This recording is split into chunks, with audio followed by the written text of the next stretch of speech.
तुमचं कर्म तुमच्याकडे, ते इतर कोणी घेणार नाही.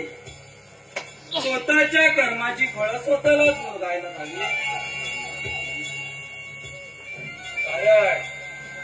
कारण ही जी दुनिया आहे ही गोल आहे आणि त्यात कुठेतरी होल आहे, तो माहित नाही. पण ही दुनिया गोल आहे असा तो काकाबट म्हणतो. माझं कुंकू हे असं पाहिजे म्हणून, नाहीतर काय काय केलं याने आजपर्यंत किती देवळं बांधली. 11.25 रुपये वर्गणी देणारा हा तुझा सासरा आणि हा तुझा नवरा आज लाखो रुपये दान करतील.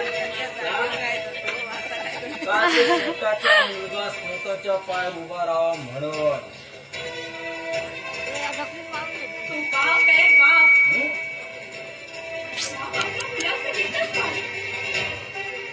मग तो गरीब असो हा श्रीमंत, कुणी या तडीपार. तडीपार, तू कधी तडीपार माणसाचा चेहरा पाहिला नाहीस आणि पाहूही नको. माणूस म्हणून जन्माला आलाच खरा, पण तुझ्यात माणुसकीचा अंश सुद्धा नाहीये.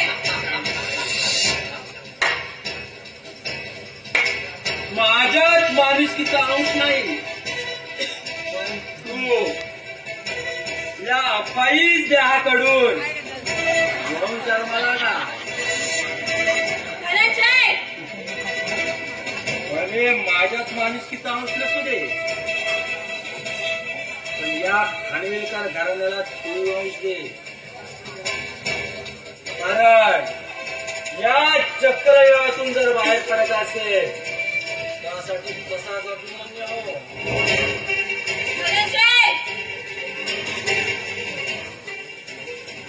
भाऊमाजी म्हणायचं, काय म्हणायचं?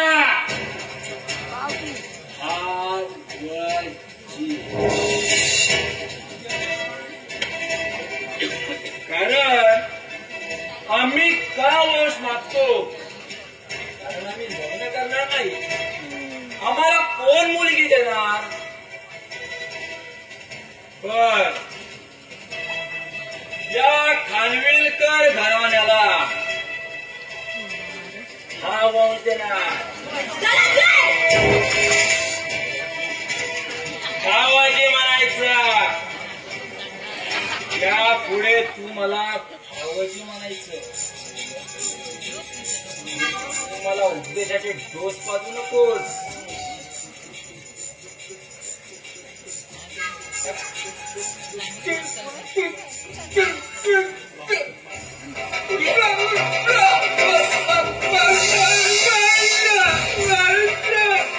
तुम्हाला मानणार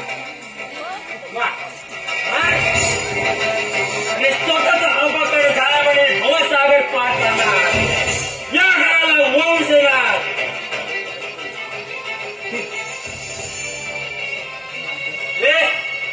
सांग तुझ्या सासऱ्याला धनंजयला अमरची गोष्ट देऊ नका, कारण मी तुम्हाला वंश देणार आहे. वंश.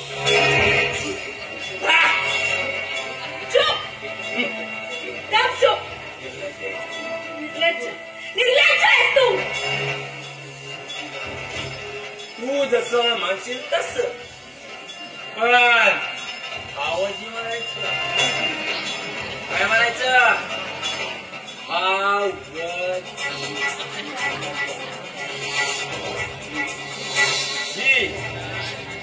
ही एक मेणबत्ती आहे.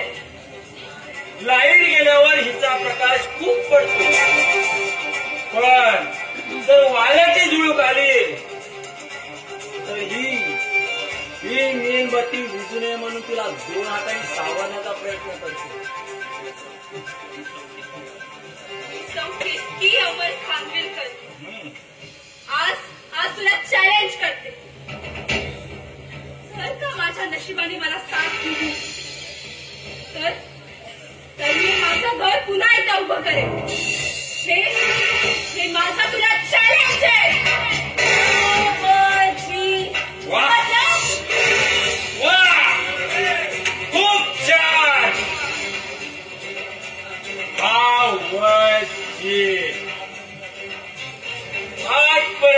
भाऊजीने कुणाचं चॅलेंज स्वीकारलं नाही, पण आम्ही आज स्वीकारलं. पण तू जर हरलीस तर हे संपूर्ण वैभव त्या धनंजयच्या नावावर आणि कोठही तुझाच, कायदाही तुझाच.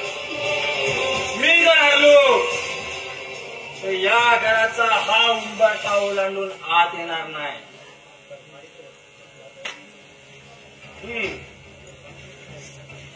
आकाशी, आम्ही खेळ खेळतोय. आर्याजी, या डावाला लावण्यात आलं हे तुझं पवित्र वैभव. मला मंजुराज, आजपासून स्वतःच्या पायावर उभा राहायला शिका. वंशाचा दिवा हवाय ना, दिवा नाहीतरी विजवा. एकदा की विजला, या वैभवाचा मालक